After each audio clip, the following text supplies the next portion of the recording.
Welcome back to the Context Coaching Podcast. We're joined today by Charles Gordon Jr., Athletic Director, Rutland High School, Macon, Georgia. In addition to that, he's also the cross-country coach, head basketball coach, dabbles in some administrative substitution duty when they're gone. All the things we do as the director of athletics, right? You got your job description, and then you got the +1, +100s that they add on top. Coach, thanks for being here today. Happy to be here. All right, let's get after it. Take us through your background, both as a coach, as an athlete, going all the way back to where you ended up landing here as the AD. And I think it was funny when we met a couple weeks ago, you were like, yeah, I'm 3 days into this. And I was like, great, let's talk. Take us through the journey, Coach. I ended up in Macon, Georgia. My military kid, and my dad retired military. He wanted to move back home. So we moved back to Macon, Georgia when I was about 8 or 9 years old. From then, I've always had a passion for athletics. I played basketball at Central Macon. It's crazy. My head coach is still over there now. I actually went out and assisted with him 1 year. He was at the conference as well with us. I played for him. I played college basketball at Southwest Baptist University in Bolivar, Missouri. You probably never heard of it. It's probably a town of about 5,000 people. From there, I went to Miles College, a little closer home at HBCU. I finished up there at Miles College the last year there. I couldn't really decide what I wanted to do. So my last year, my eligibility had ended as far as my playing eligibility. So I decided to stay a little longer, take the scenic route. That year, I was a student assistant on the staff, and that's how I got that love for coaching, got that itch to want to be a coach. Upon graduation, still really didn't know what I wanted to do, came back home, and I started subbing. Started long-term subbing. I was community coach.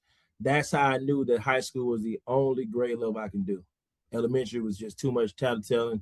Middle school, kids still trying to find themselves. In high school, I was like, okay, these are young adults. I can roll with this. I really decided I want to be a head coach because everybody knew what I wanted to do, but they told me you had to be a certified teacher to be a head basketball coach. So I went and got certified to teach. Started my journey at Clayton County, right outside of Atlanta, the third largest school district in Georgia. So it was definitely a culture shock coming from small Macon, going to Clayton County when you got kids, a student body of about 2,100 kids, compared to Macon when you got a student body from anywhere from 700 to about 1,200 students. Really got a chance to play some big boy basketball up there. Saw a lot of Division I guys every night. I looked at a kid last night, Will Richard, with the Golden State Warriors. Played him 6 times in 3 years. That's how I got into this thing, man. I always had a love for basketball. I always had a love for kids. So it's kind of my passion and my purpose. I always say, well, those two things combined, it's a magical experience. And that's where I'm at with things right now. Love that. Coming back to Macon, were you hired as the head basketball coach there and that's what brought you back to the school? Or was that I came back to teach and I worked my way into these two different roles of cross country and basketball? So I had no intent on ever coming back to Macon, Georgia to do anything. It's one of them places in your hometown. I made it out. I'm gone. I made it out. And life's, man. I had a child and he was down here in Macon and I was being weekend dad with coaching and working an hour away. I wanted to be close to my child. So I applied for a job back home. I interviewed well. And one of the things I talked about in the interview was I'm looking to get out of the classroom because I was teaching business education for 5 years. So my background is bachelor's in business, master's in public administration. So I was teaching business. I was the FBLA advisor, all those good things. And I told him I got to go to the gym. As a coach, it's hard to game plan and do the things you need to do when you got to really get in there and teach and write these lesson plans and be worried about these state exams and make sure these kids are passing these assessments. I also asked in the interview who is cross-country coach because I knew from experience that would give me an opportunity to work my guys out, make sure they're in good condition, and also make sure that we're handling, as far as the weight room is concerned, we're handling that aspect of things. So I wanted that role. They didn't have a coach, so I was able to get the cross-country spot as well as the head basketball spot, and they allowed me to bring in my own guys. So I was able to get some hometown guys, some of my best friends to actually coach alongside of me, and so that was a great experience. Love that. It's funny. Let me go into this education piece for a second. So bachelor's in business and an MBA in public administration. Is that what you said? Yeah, I got my master's in public administration and bachelor's in business administration.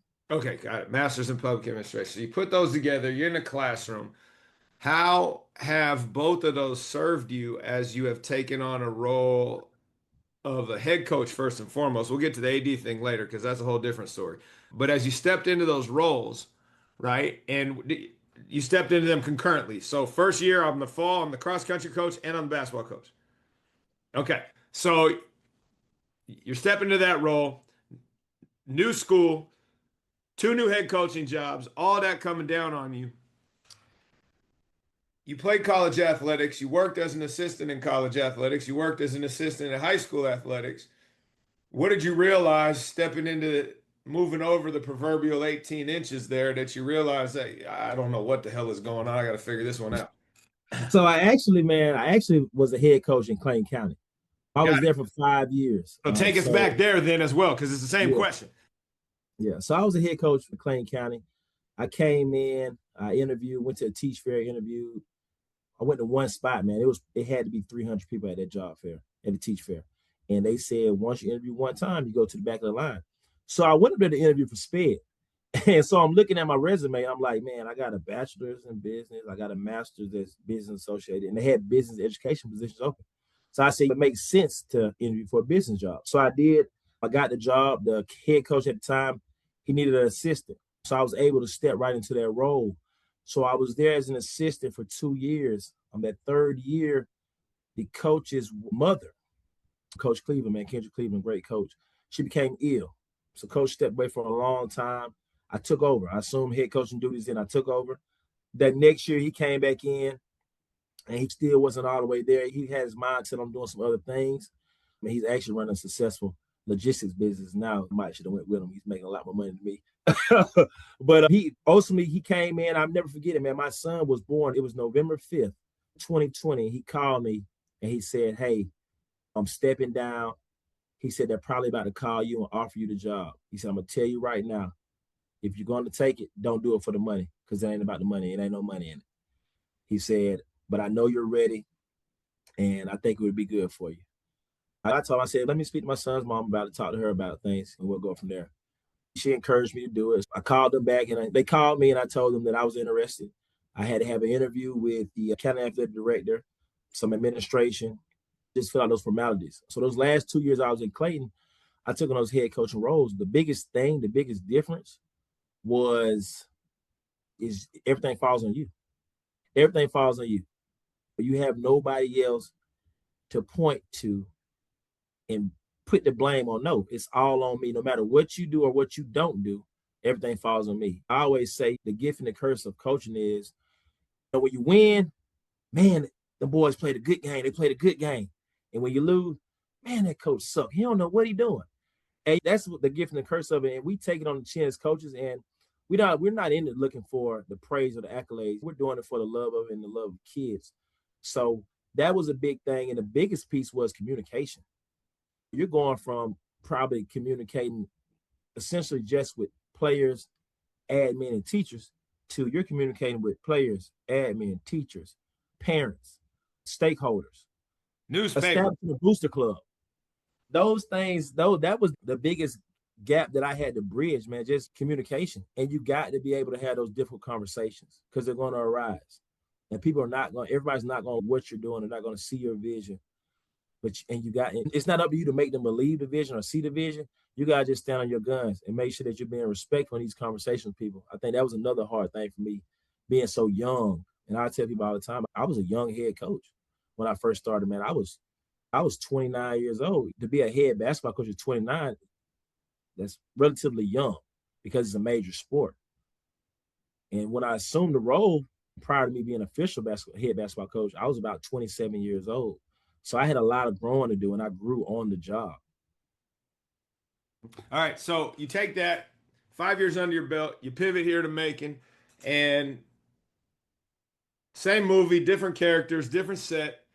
I'm pretty sure there were some other things that caught you by surprise. Talk a little bit about that because part of this whole deal, Charles, is as you step into this AD role and you're trying to tread water and getting your head pushed under and trying to get back up and catch your breath. And there's a ton of us out here that have done it, but in different scenarios. And so I just like to cultivate and capture here are all the things that I had to learn so that people stepping into that job as a head coach know what's coming because they don't until it punches them in the mouth. So what you have experience, but now you're at a new site. What did you realize there that, oh, this doesn't work? I got to do this differently. So the biggest thing that was new for me coming to Bibb County, Macon, Georgia was fundraising. Surprisingly, I came from a district where we never fundraised. Now we did have a snack shack, at the school that did relatively well. We was able to buy a shoe machine off of it. But fundraising, you had to fundraise for your needs. Now the school, the district, they provided your wants. But those things, they provided your needs. But your wants, those things, you had to go out and you had to hustle. And for me, when I came down here, it was like, man, this is almost like professional panhandling for me. It's it's like I'm begging for money. I'm begging kids to get out and hustle. But you have to have the ability to fundraise if you're going to sustain a program in the district I'm in. If you're going to sustain a program and be able to do the things you want to do to advance your program, you got to be able to fundraise. You have got to. So that was the biggest thing, was the fundraising piece. Another thing was transportation. Coming from a district where they supplied you a route driver for anywhere you went, whether it was a field trip, a game, and you had somebody at that school that's going to pick your guys up, take you there, wait on you, take you back. No ifs, ands, or buts. To come into Bibb County, where it's first thing tell me in the interview, so are you willing to get a CDL? Because you assume that responsibility as a coach. You have to transport the kids. And you're talking about waking up for me, I wake up at 5 a.m. I'm up at 5 a.m. I'm in the building by 6:30. We got to be there at 7. I'm there by 6:30. I'm not leaving if we got late practice until 7:30, 8 o'clock. If we got a game and it's away, we may not get back until 1 a.m. So you're talking about getting up at 5 a.m. and your night ending at 1 a.m. and you're having to drive 2 hours on a school bus. So for me, that was always something that bothered me. But it's one of those things like, hey, everybody else is doing it in the district. What are you going to do? Either you're going to get on board or you're going to sit there and make excuses and complain about it. Or you're going to figure out a way to get around it. And that's what I did my first year. Even this year, I've always had me a driver. I've always found somebody willing to drive my guys. I don't want to put that burden on myself. I don't want to put anybody's children in jeopardy, because I know a lot of times, man, I'm tired. On the way up, I'm asleep. On the way up. On the way back, I'm up, because I want to ensure that the bus driver is up and aware of what's going on to ensure that we get there safely. So those things, the fundraising piece, transportation, oh man, having one gym. So you're really like, everybody has to use this gym. So you can't be selfish with the gym. It's not your gym. Whether it's cheer, whether it's girls basketball, whether it's football's got to come in because the conditions outside are too bad, whether softball or baseball's got to come in because the conditions outside are too bad. Everybody has used this gym. So I can't just say, hey, this is my gym. We're going to always get in there and work. When I'm out of season, I got to work around everybody else and make sure I'm in guidelines with Georgia high school rules as far as out of season workouts. So that was a big thing too, having one gym. Resources. That's the biggest piece, resources. Lack of resources, or not being accustomed to the resources they have in place, because I'm used to having more resources at my disposal. Yeah, no, those are all really good. So I want to dive in one at a time. Fundraising. So what have you learned that you can share that are some fundraising hacks? Because we try a million things and it's all about the return on investment and time. I used to joke when I was doing that in Sacramento forever, we tried having a fireworks stand, I think 2 years. And it was like 7 days.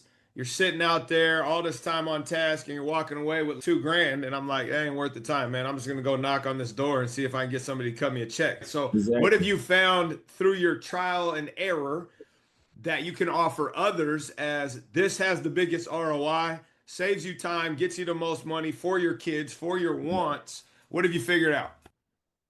When it comes to fundraising, the biggest thing I figured out is you want to find a fundraiser that is going to require your kids to do the least amount of work as possible and give you the biggest return as possible.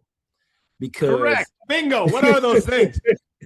One thing that I found worked for me is scoreboard fundraising. Scoreboard has been this. I've never raised as much money as we did this past year with Scoreboard. Basically, what it is, they come in, they set it up for you. They have the rep come out, and before you leave, he is going to make sure that each kid has at least 10 contacts registered. So they send out texts and they send out emails to these contacts that these kids register. And through the link, they're able to donate. It could be something as small as $5. It could be something as it could be $5 to infinity, whatever they want to donate. Yeah, this So is like Vertical Raise and the other platforms. Right. They're doing the heavy lifting. You provide them contacts, and it's like a phone tree that they handle. Exactly. Yep. With that, it was most beneficial for my guys because, one, they had to set it up before they left. They had to have 10 contacts before they left. So I knew each athlete at least had 10 contacts that this text was going to be sent out to. Yep. So that was the biggest thing. The other part of it was it didn't require me to do much of anything other than set up the meet for the guy to come in. Yep. The other thing was the split was good. It was 85-15. Okay, so that's you're getting 5% more than Vertical Raise gives you. So the 85-15 was a good split. Yep. I did this in preseason, man. I didn't even have a whole roster, man. I probably had 10 kids. Yep. Participate, and we was able to raise about eight grand. Nice. So that was huge for us, man. That was huge. You know, those online platforms over the last 5 to 10 years have made what we used to do way more accessible and user-friendly. And the one thing I will say as you think about your AD role, though, as well, right, is if you have those same kids on your cross-country team and your basketball team and your track team, right, now the same people are getting hit up, which tightens the funnel a little bit. But if you don't have a lot of multi-sport athletes, those things are great platforms. So what I'm leaning to do this year, I'm leaning to do joint fundraisers. Yep. So fall sports, all those athletes involved in fall sports, bringing them in with the head coach, having the rep come in, and we're signing all them up. Yep, for sure. Same thing with winter sports, same thing with spring sports, because at the end of the day, the school has got to have money to fund athletics, right? Mm-hmm. You're going to need jerseys. You're going to need balls. You're going to need reconditioning of helmets. Mm-hmm. You're going to need all these high-ticket items, right? And those things right there are not wants, they're needs. And that falls on general athletics. That falls on the school to be able to house those bills. Yep. So I'm looking at it like from a standpoint, I had 10 guys really participate in this fundraiser. And some of them didn't do a good job at all. But if I could open up and I could have 50 athletes maybe more than 50 because you got football. If I could have 90 athletes in the fall sports to participate. Mm-hmm. And then I got we got 30 people on the wrestling team. We got 40 people on the wrestling team, girls and boys combined. Then you got about 35 girls and boys basketball. That's 75. Yep. If I could bring those 75 back in, then spring is your busiest time, which I'm just finding this out as AD. Mm-hmm. With track, soccer, tennis, golf. Heck, what am I leaving out? Basketball is still rolling. Swimming. We don't have swimming. I had it in Atlanta, but we don't have swimming. Yep. So with all those things rolling in, I'm like, man, I had 10 people participate. If I could get 90 people in the fall sports and I get half of them participate, 45, we maybe could raise the number to at worst 20K, at best maybe 45, 50K. Yep. If you extrapolate it out on what you said, you're going 9 times multiplier, right? You had 10 kids, you got $8,000. You go 90 kids, you're getting 72. But at the end of the day, those platforms, for people listening, if you haven't explored them, they make your life really easy. They are getting their cut, believe that. But at the end of the day, you're doing exactly what you described, Coach, right? Minimal work, maximum revenue, which is how you do your fundraising. All right, going to the transportation thing. If I heard you correctly, so the norm in your district is that the coaches go out and get their CDLs and then they drive the buses themselves? They have it set up through the transportation department where we're able to go in and we take classes for about a week. Then you go out, you take your test. You got to go in there and pass your air brakes test. Then you got to go out and do your open road test. So they have a system set up in the summertime where coaches are able to get their CDL free of charge. That's awesome. It's not a CDL where you could go in, you could drive an 18-wheeler. Oh, wow. You can drive a charter. You can drive a school bus. The reason I'm curious is because the process for getting that here for us, so myself, my boys basketball coach, my assistant AD, a handful of us are like, yo, we want to get this because we only have 2 bus drivers. We got a 9 bus fleet. But the process for doing it here with the California Highway Patrol and all this other stuff is it's so labor intensive, it's inaccessible. And so Yeah. it's if that's how you do it, that's awesome. Just 1 week, you do your classes and then you go do your road testing and whatnot. I wish we could figure that out here. That'd be great. Wild. Okay, one gym. Welcome to the party, buddy. So we have, like you, right? We got 5 basketball teams. We got 1 gym. And what we've had to settle on, I'm curious how you've done this, just so we always have different approaches to this, but we basically have 5 slots a day. We start class at 8:30, so we have a 6:30 a.m. to 8 o'clock slot. And then we have a 3:15 to 4:45, 4:45 to 6:15, 6:15, 7:45, 7:45, 9:15. So 90-minute slots. That's all you get. And you just rotate through the 5 teams. And so not everybody's got the morning. The boys basketball team usually has the late slot because the coach is the dean at the middle school and he's busy until 6 o'clock. But ultimately, like, how have you managed to have some consistency, but divvying all that up with the 1 gym? So I'm curious to how you have 5. What do you have? A J 2 JV teams? We 2 have JV boys, we have freshmen, JV varsity, and on the girls' side, we have JV varsity. So 5 teams. What I would do with that, JV boys and varsity boys would be a joint practice. Interesting. A joint practice. Your coach is smart for having the late practice because I would do the same thing because I don't have a set time to get out of the gym. Nobody's coming behind me. So yeah, except he gets it from me. It's, you better be out of there by 9:30 or I'm coming in and shut the lights off. Yeah. So what we do is our numbers are down, man. We're sitting at probably about a little under 900 students right now. Okay. Crazy as it sounds, we have more girl wrestlers than girl basketball players right now. Oh, fascinating. Yeah. So wrestling is taking off. Flag football taking off. Do you guys play flag in the fall? Yes. Okay. Now what I hear is they're trying to move flag. It's in the fall. It's going to still be in the fall, but it's going to coincide with softball, which is in the spring, isn't it? So no, not for us. Softball starts in July. And so wow. flag it's a fall sport in Georgia. Yeah. So flag will start around that time too. One thing I always said with flag was I always felt like they should have backloaded it, put it towards the spring sports, because where it's at now, you're competing with softball, volleyball, basketball, those 3 sports. And we're a small school, so we're sharing athletes. No doubt. So girls who play softball, they're limited to what they can do with flag. They can get there when they can get there. Girls who are doing volleyball, they're limited to what they can do with flag. Are they going to pick one or the other? They're going to pick, yeah. They want to pick. They got to make a decision. And with a lot of the girls who do flag, they do basketball. So flag season isn't ending until probably after we played our first scrimmage game. And if we got a good squad, they're going to go into December, the beginning of December, and still be playing. And we're probably 5-6 games into a basketball season at this point. So that's a big thing. But as far as having the 1 gym, me and my girls coach, we've done a great job. We alternate early and late practices. So we get out of school kids are dismissed at 2:30. The teacher get off at 3. So we'll start from 3 to 5 will be an early practice, 3 to 5. So she's going from 3 to 5. Boom. That means I got a gym from 5 until whenever. Got it. Okay. If I'm going early from 3 to 5, she's got a gym from 5 until whenever. Now, sometimes she likes to go early in the morning. Me, I don't like to go early in the morning because I know how I am. If I get you there at 5 a.m., at 5:15. What time does class start? Class starts at 7:30, but the doors open for kids at 7 a.m. Yeah, that's too early.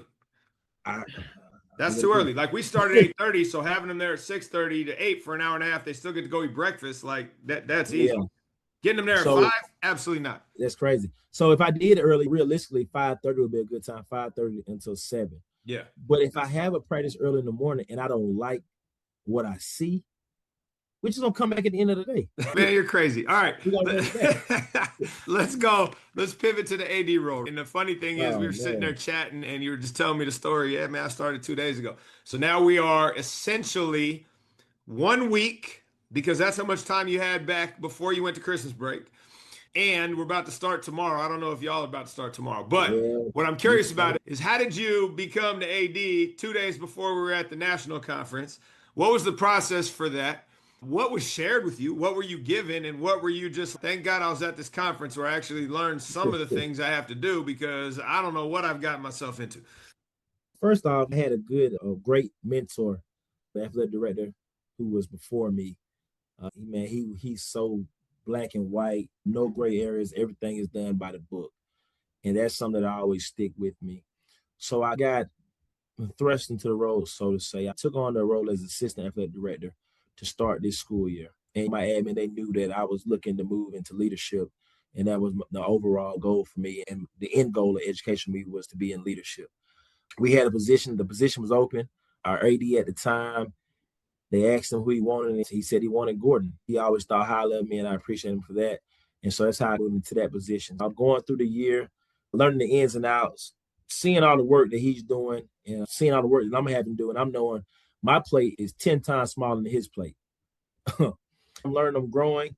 And man, right before, no, right during Thanksgiving break, coach becomes ill, and he's out for a time, and he gets well. He gains his strength, and ultimately he makes a call and tells them that I'm going to step down from my role and I'm going to turn it over to Gordon. I think he's more than ready for the job. It's his time to run the show. And I appreciate him for that. I truly do, for just believing in me like that. But man, I talk to him all the time, and I tell him, I say, man, you had it set up. Now, he had a lot of stuff already set up. He had everything in place for me to make a smooth transition. I said, man, oh man, I did not know it was going to be this much. And when I mean that, it's like literally everything falls on me. You know, what your coaches do or what they don't do, yeah, you're going to say something to them about it. Yeah, they may receive some type of reprimand, but ultimately, I'm getting all the blame. It's all my fault. And I'm fine with that. I'm fine with that. And it makes me understand why he used to always tell me before I was even an assistant AD that he didn't have to worry about me as far as basketball. He said, I know you're going to do what you're going to do. I said, I know you're going to do what you have to do. I'm not worried about your program. You do the things you're supposed to do, and I appreciate you for it. And it makes me understand why, because when I don't have to worry about my just throwing it out there, my girls basketball coach or my volleyball coach, I know they're going to handle their program. I know they're going to dot the I's and cross the T's. It makes your job easier as a coach. But when you got coaches who they just don't know, and it's not their fault that they don't know, they're just young, they don't have the experience, it does make your job a lot more challenging. A lot more challenging. So that's how I got into the role. There's an aspect there while you're pausing, right? Where as the basketball coach, if your kids are turning the ball over 100 times, right, you haven't done a good enough job teaching them how to value the ball. So Right. if our coaches are not turning in their whatever, their budget paper or whatever it else, it's like that's on us ultimately because we haven't gotten them to learn that's important, right? We may have taught it, we may have showed them, but until they internalize it, like we're failing. Yeah. So the thing, like this is the hard adjustment because you're going from being in a room with people and they're seeing you as a colleague, an equal, to now these same people who you have great relationships with on the job and outside the job, they're not viewing you the same. They're viewing you as the boss or their boss, their superior. And that's not something that I treat them as. I don't treat them as they work for me. I always say I work for you. I work for you. Because that's what this work is, servant work. I'm here to serve, I'm here to help. But that is the lens that they look from now. So it makes that relationship a little more tricky now. Now they don't confide in you the way they used to confide in you. You know what I'm saying? They don't tell you the things they used to tell you because they're looking at it like, if I tell coach this, I might get a reprimand. You could come to me with things. It's probably better you come to me than I find out on the back end because now the conversation is different. The main thing is that I want the people to know that I work beside is nothing has changed. I'm still going to be the same person. Nothing has changed but the title. I'm still the same person. I'm still fighting battles for you on the scene and behind the scenes. But man, you got to do your job. You got to do your job. Well, it's funny you said that because that was one of the first lessons I learned 9 years ago was you're with all these colleagues, you're talking to them, you have a meeting, you're explaining, hey, how would you like to do this? How would you like to do this? Can we do some work outside of season? Yeah, here's how you would do it. And then I take that conversation and act on it and set up these opportunities to do this stuff. And one of my colleagues comes in, he's like, yo, I didn't agree to do this. And I'm like, cool. We were in a meeting. I just set it up. I didn't tell you had to. And but the point goes, this is the whole point of what you just said. You go from a colleague who is giving advice, so to speak, to a colleague who, even though you're giving the same advice, it comes off as a directive. And so how Right. do you now navigate that? And what have you figured out just in the short time you've been doing this that you have to keep in mind as you engage in these conversations, both collectively and in the one-on-one?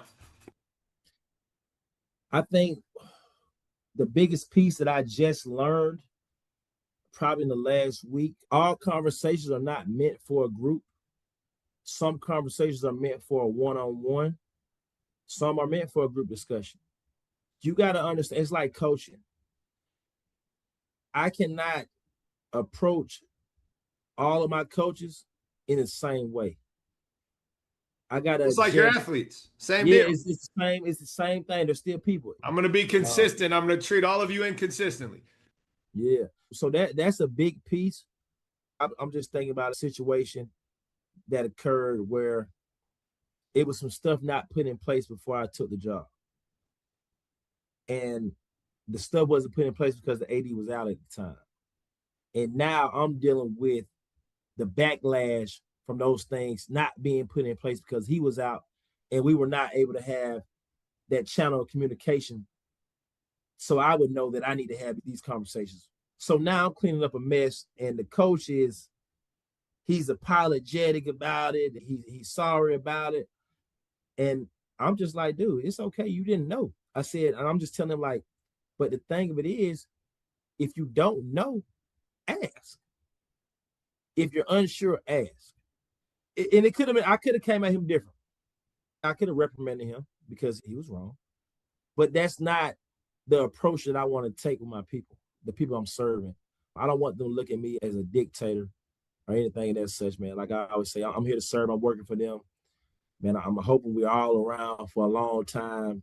I want to retain staff. I don't want to lose staff. No, Coaches, it's hard to find coaches, especially quality coaches. But just taking that approach, man, making sure you're personable, making sure people see you as a person and not as a figure, man. I don't never want anybody to look at me as a dictator. And I don't never want anybody to think that I feel like I know everything, because I called my former head coach in high school, who's an AD for over, I don't know how long he's been AD now. I call him all the time. I just talked to him yesterday. I called Dr. Roberson, who was an assistant girls basketball coach when I was in high school, who's been an AD now for over 10 years. I call these people who I trust, who I've known for 20 years, and I lean on them, especially when I'm trying to find some type of understanding, because I don't know everything. That's the key, right? You're telling other people to ask, you got to ask the same questions. And Yeah. I think ultimately you already nailed it. One of my colleagues and mentors told me at another school, AD for years and just retired last year, it's like our job is to be our coach's number one assistant. And right, you may head coach your basketball program and your cross country differently than, say, your girls soccer coach, who might not have the same bandwidth. And I'm sitting here trying to train them all to do it the way I do it. And I'm at the point now, 9 years in, it's like I got one coach that's never going to get there. So I just do a lot of the stuff for them. And my assistants go, you're just bailing them out. And I'm like, yeah. And at the same time, it's like, they're not going to change. So what's the most important? That the kids have the experience that they need, or that I continue to bang heads thinking that this is going to change when it's not? And so to your point, how are we walking alongside of them and covering their blind spots the same way we would hope our assistant coaches do for us? Man, you said a lot then, but and I get what you're saying, because that's the same problem I ran into. I'm fresh into the job. I've never once in my life worried about a spring sport. I haven't worried about track, golf, soccer, tennis, base. I've never worried about any of these sports. The only time I worried about baseball was when I was going to umpire to make me some side money. Yep. The only time. But now I got to ensure that these sports have everything they need. One thing that I did before the break, I ensured that my girls soccer coach, my boys soccer coach went through and they counted all the jerseys they had. Yep. How many tops you got? How many bottoms you got? How many away? How many home? Okay, you're lacking here. I need to get somebody here top of January to make sure you got your jerseys. And so now I was just talking to somebody the other day, and I told him, I said, I'm going to have the rep come in at the beginning of January, and I'm going to design the girls' soccer jersey and go ahead and push the order through. And they tell me like, hey, hold on. How would you feel if somebody came in and designed your boys' basketball jerseys and rolled with it? Yep. And then include you in the process. That was something for me because I'm trying to, because she's a first-year coach, I'm trying to help so much instead of letting her learn, instead of letting her sit beside me and let her walk through the process and me just help guide her through the process. So that was something I had to look from a different lens. Yeah, I'm trying to help her. I want to make it easy for her. But also I'm taking a piece from her and what she's doing with her program because I'm assuming head coaching roles almost designing her jerseys for her. Yep. Let her be a part of that process. Let her see how it goes. Yep. Let her grow through the process. So what you said, man, was spot on, man. I think we have to walk alongside them, and sometimes we got to hold their hands. Yep. But at some point, we can't overstep those boundaries. We got to let them have the opportunity to grow. Now we see they like you saying, they're not going to grow, or they're not going to do this. They're not good in this area, but they're great in this area. Yeah, that's the area we got to step in and pick up the slack because, like you said, we have to ensure that the kids are getting the best experience possible at the school that we're representing. It's funny you said that because one of the things, I'm in year 9 of this. I'm in year damn near 30 of coaching at the high school level. And we had some things fall through the cracks this year in other sports. And one of the things I told my assistant is, because he's like a big checklist guy and he'll talk, we need to make some checklists. And I'm just like, don't worry about it. We'll figure it out another way.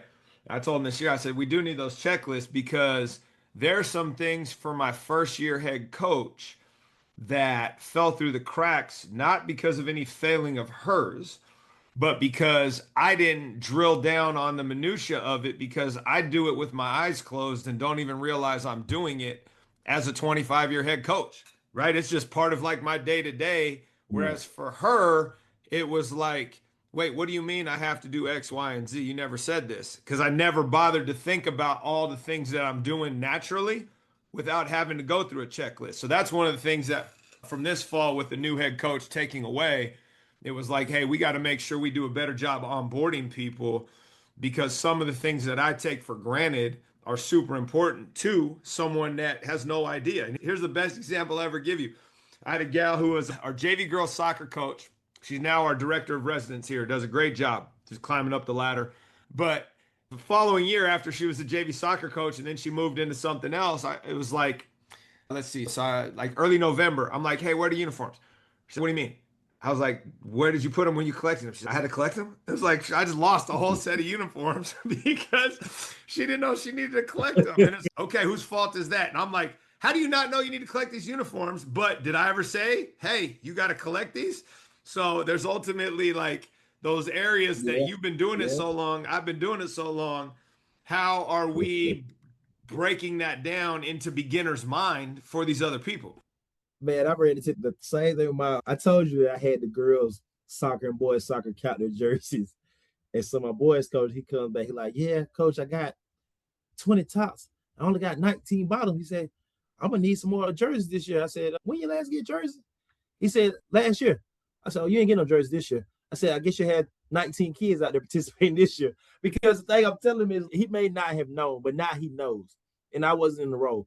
I said, they are not to take those jerseys home. I said, you collect those jerseys after each game. You hand them out before the game. You collect them after the game. Because what's happening is kids are running away with jerseys, especially seniors, how seniors are. They'll do it. They don't see nothing wrong with it. It's not like stealing them. It's just, to them, it's their number, their property. Yeah. But so that's the same thing. He didn't know, but now he knows, hey, dude, you're about to have, because we don't have a JV. Yep. So we don't have JV soccer. Yep. So I guess they'll have 19 kids playing varsity soccer because we don't have the jerseys to outfit more than 19. Yep. But you can't get jerseys every year, dude. It's not going to happen. I'll tell you this. One of the best things that I ever did, and it didn't happen until I became the AD, and I was the boys basketball coach at the time, and I did exactly that. I lay the jersey. It's like back when I was in college coaching. I lay them out before the game. They turn them in after the game. I do the laundry. They get them back later. And then, so I did that for 8 years. And then I took over the girls. I've been doing that for 3 years. And I got parents on other teams going, hey, why do the boys get all their uniforms washed? I said, they don't. I said, whatever team I'm coaching gets their stuff washed because I don't trust them. But the tricky thing is, people don't have the bandwidth for that. But if you do, that's the way to hack the jersey situation. You'll never lose Yeah. one. You'll never have one ruined. And if you do, it's your fault. People don't understand. I always tell people, I say, I hate playing at home. What do you mean you hate playing at home? I said, dude, you know the amount of work that goes into a home game compared to just grabbing the jerseys, grabbing the balls, getting the book, and getting on the bus. Yeah. And that's the whole thing of it, man. Like, they don't know all the stuff a coach has to do. Because I wash the jerseys still to this day. Yeah. I'm going to wash the jerseys. Man, I don't know if y'all had Sam's Club in California. We do. Yeah. Okay. So Sam's Club, I'm at Sam's Club. I'm getting stuff to supply the concession stand. I'm setting up concessions before the game. I'm ensuring the parents are in the right concessions. With 80 row, I got to ensure we got gate workers up there to verify the go fan. I got to make sure the clock operator is in place. I got to make sure the clock is operating correctly, the shot clock and the game clock. I got to make sure the bookkeepers are in place. I got to make sure all the locker rooms are available for the visiting team. I got to make sure that the visiting team knows where they're coming and that they get in. Yep. You know what I mean? Like, all these things, referees got to make sure they got their waters and their hot dogs, whatever they want, and make sure they get into their dressing room. Before all that takes place, I got to set the freaking gym up. Yep. I got to have the chairs out. You know what I mean? I got to have the bleachers out. I got to have the score. It's so much that goes into it. By the time forget the jump ball, I can remember a time this year, and I told my cousin is a head football coach down here, and I told him, I said, dude, I was so drained before the game. Literally, I was on the bench. I had my head down. I said, my eyes. I said, dude, I'm about to fall asleep. I said, because I'll drink a Celsius. I only drink Celsius during basketball season. It's the only thing that'll wake me up, get me going. I said, dude, I'm so drained before a home game now. I said, because it's so much that goes into it that people don't see that you got to do. Make sure the sound system is there. So you got the national anthem playing along with the sportsmanship statement. Like, all these things you got to do. And I still write the names down in my own book. Like, nobody, like, I got to do that, because if we get a tech and somebody else wrote the name, still on me. Yep. So I got to do all these things. Yep. So it's a lot, man. It's so much that you have to do that people, they don't see. The fans just come to the game and they pay their money and they go to the concession stand. They just get the experience, but they don't know what all goes into making this thing an actual event. Yep. Let's put a pin in this real quickly. This is my standard deal. When you're the head coach, about 15% of what you do is coach your sport. The other 85% is administrate and do all the other stuff you just talked about. And then you add the AD role on top of that. Now about 3% of what you do is coach your team, because you're doing everything else to make sure that you can even like function. And it's one of those things that people don't talk about until you're behind the curtain. And it's, oh, this is the sexy part of the job, that I was in here at 5 filling out transfer paperwork or whatever it happened to be. Let me ask a couple more questions that are a little bit early, but I want you to think about them as you go through this transition to being the AD. So I'm always curious what people learn watching, observing, stealing from coaches that are not their primary discipline, right? So you're a basketball and a cross country coach. Over the years, what have you learned by watching the swim team practice, right? Or the soccer team or the tennis team? And you may have answers, you may not, but in your role as the AD now, you're going to be out there a lot, and you're going to have opportunities to learn about coaching basketball from people that don't coach basketball. So curious if you have anything you can share now. And if not, we're going to circle back in a year and we're going to figure out what you learned watching these other teams that you never thought beforehand. I can go learn a lot from watching this. I want to know if you've got anything to this point, just as a coach, watching your colleagues. And if not, all good, then we'll circle back. Anything today? I got something. I have one thing, but I'm definitely going to learn a lot down the road. But I have been doing observations on assistant AD role. Okay. And I think one thing that I learned from observing our head wrestling coach, who is also our offensive coordinator, is energy. And that's something I already knew, right? That's something I already knew. I always try to be high energy. But the thing of it is, some days you don't have the freaking energy, dude. Like, you just don't have it. And so one thing that I noticed him, he always has this darn energy. And it is so contagious, man. It's so contagious. One thing that I always tell myself now, like for instance, when I was talking about the game where I had my head down during the warm-up line, I always say to myself now, you got to find it. You got to find it. You got to find it. You got to find it. You got to find it. And I'm talking about the energy, because you got to find the energy, because the athletes, they feed off of the coach, right? If they're a well coached team, they're going to feed off the coach. And if I don't have the energy, I cannot have the expectation for my guys to have the energy. So just being consistent in my energy, even when I don't have it, even when I don't want to do it because I'm dead tired and I got 100,000 things on my mind other than coaching the game, having that energy, letting it be contagious, let my players feel that energy and letting them respond to the energy that the coach is supplying. That's big. So his energy, man, from just observing him as a coach, he's definitely something that I really received and took a liking to. Yeah, no, that's great. One of my good friends who's a head basketball coach at a college program, Division I college program, has a sign in his office that says, "You are 1000% responsible for the energy you bring to the space." And it's his daily reminder to do exactly what you just said.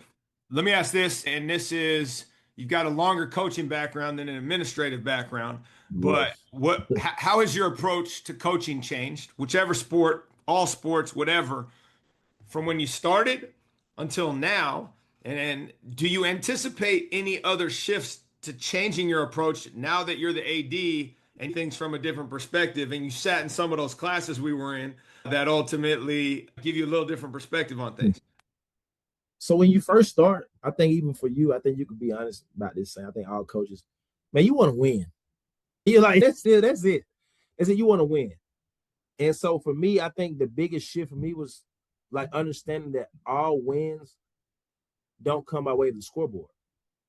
Like, where else are you winning at? Like, where else are you winning in the classroom? Are you winning in the community? You know what I'm saying? What are you doing? Are you molding young boys to be men? I think that's the biggest shift for me, is understanding from starting as an early coach. Man, I want to win, man. I want to win. Get it? I want to win. To I didn't win on the scoreboard, but we're still winning. I'm still molding young boys to be men. They still have great character. They're still good citizens in the community. So just understand that our wins are not on the scoreboard. We're going to win in other areas of life. And at the end of the day, I'm molding boys into men. Like I always tell you, I said, this is a ministry for me. Like, I'm molding young boys to become men. So it's purposeful work. I think from the AD side, it's okay, we go further. It's not just about winning no more. We understand we need to win off the scoreboard, but now we need to make sure we're following policy and procedure. like, hold on now. Let's make sure we compliance with everything now. So I think those three things coming in, man, I just wanted to win. And I was so hungry, dude. I was coming in, I still get out there and play with them. I still run ones. And I would do whatever, like whatever. I stay, come in early, stay late, off season. It didn't matter. To now, it's to the point where I'm not doing all those things. I got younger guys that coach with me that'll come in and do those things. So I'm not focused on skill development no more. That's not me. I don't do the skill development no more. That's not me. I do the X's and O's. I do the player development. I do the character development. That's my forte now. Being able to delegate those roles to other people and not trying to do everything yourself. I always say I'm only as good as the people beside me. So you're only as good as your assistant coaches as a head coach. If I don't got good assistants by me, I ain't no good, dude. So those are big things for me. Understanding all wins are not on the scoreboard. Yeah. You know, I love that. I'm going to make a comment to that, then I'm going to ask you one more question, then we're going to wrap up. The part about having good assistants, and right, those words are always loaded, good, bad, mediocre, whatever it is. But there's an aspect of, how are we not just surrounding ourselves with good people that are willing to work hard, but how are we training them to inhabit roles that we assign the same way we do to our athletes, so that they're providing value for us as the head coach, but ultimately in a way that uplifts the experience of our athletes. And so one of the conversations I've been having with one of my coaches is, hey man, look, I'm doing the math on this, and you got 7 assistant coaches. And then I'm watching games and I'm like, what are these dudes doing? Like, I know that you got them working in practice and they're doing certain things, and they're running breakout sessions, they're doing scout team, they're doing all this other stuff.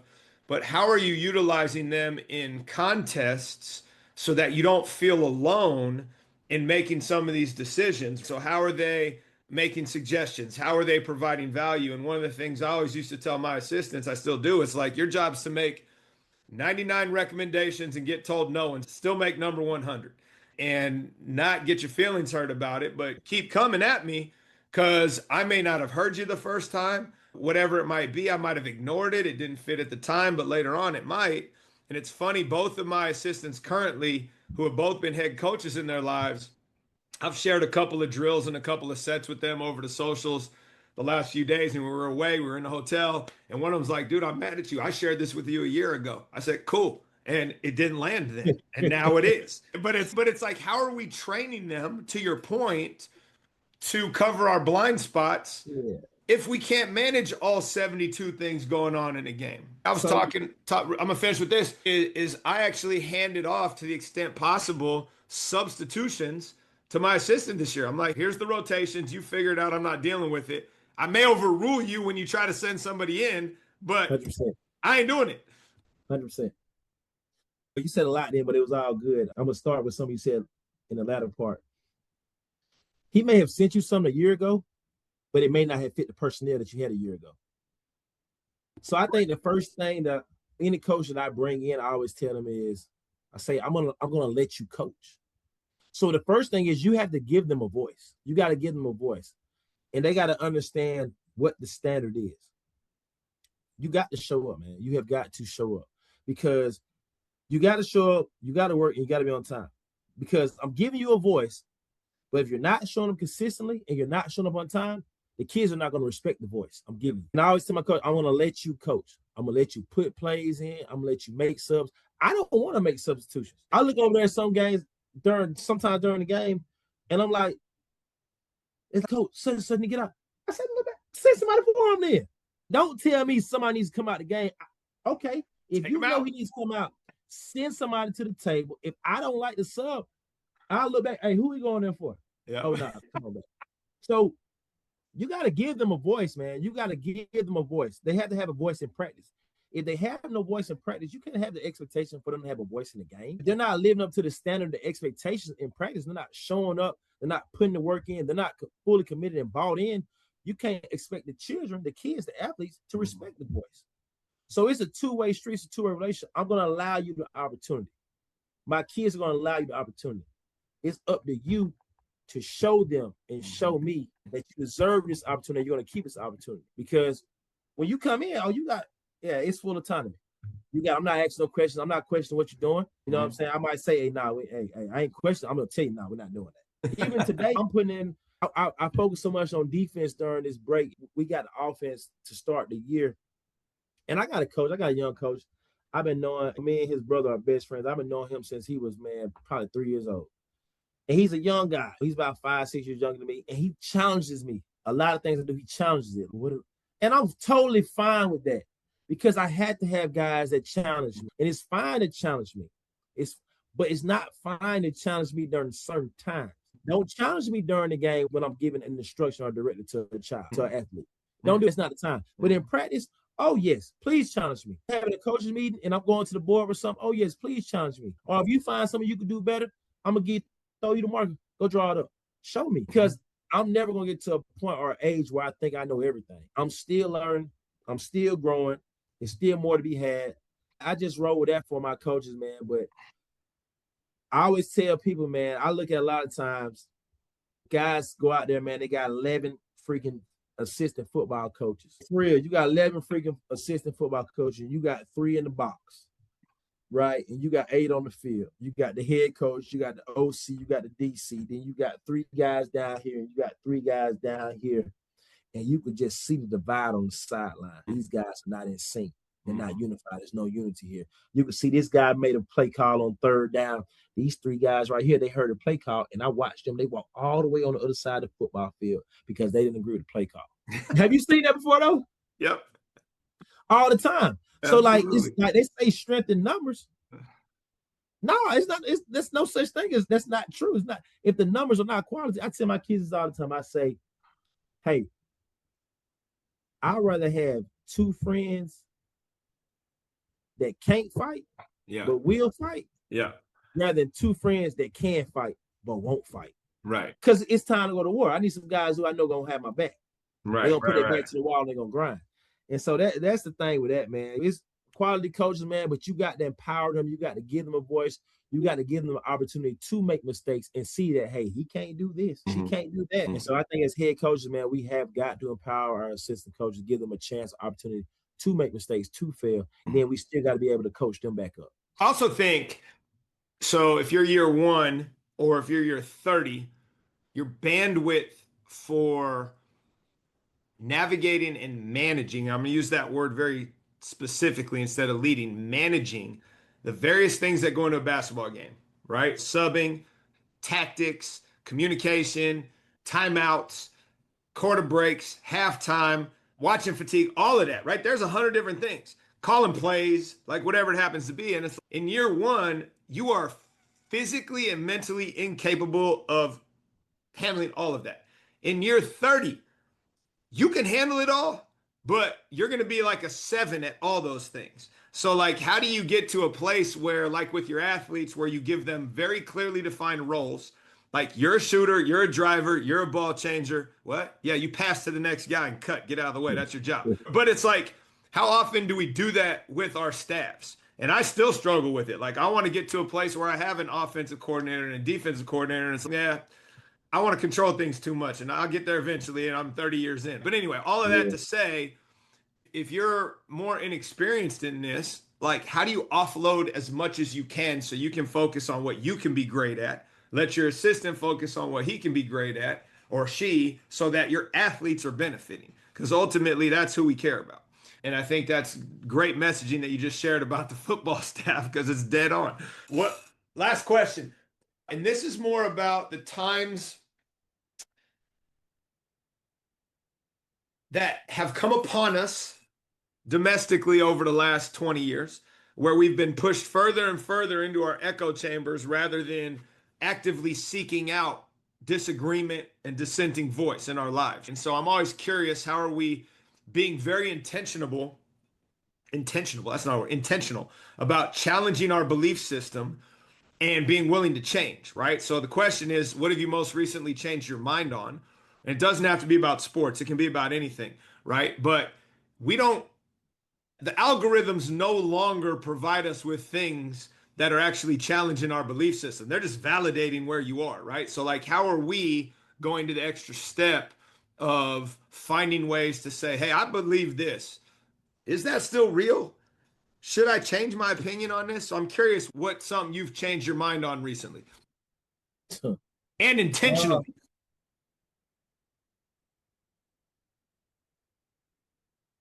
Man, let me look at this, man. Funny you said that, man. I went to church. I went to church today, man. And someone said, I actually said to my kids today.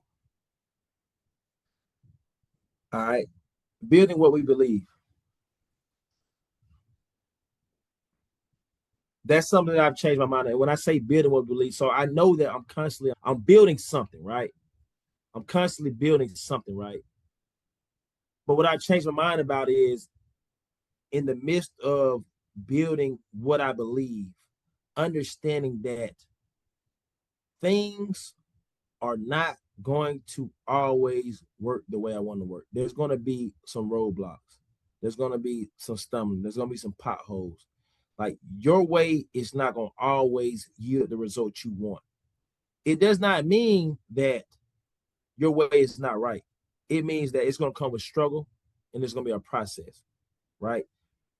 So for me with this season, man, this has been the worst year. And I ain't even talking about this, but it's been the worst year I've had since I've been at the school I'm at. I first came in first year.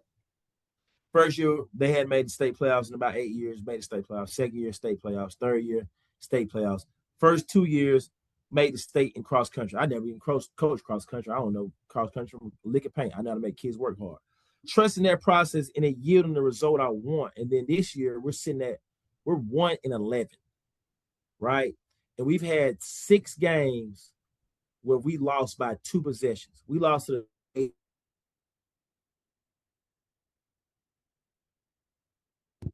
You went silent.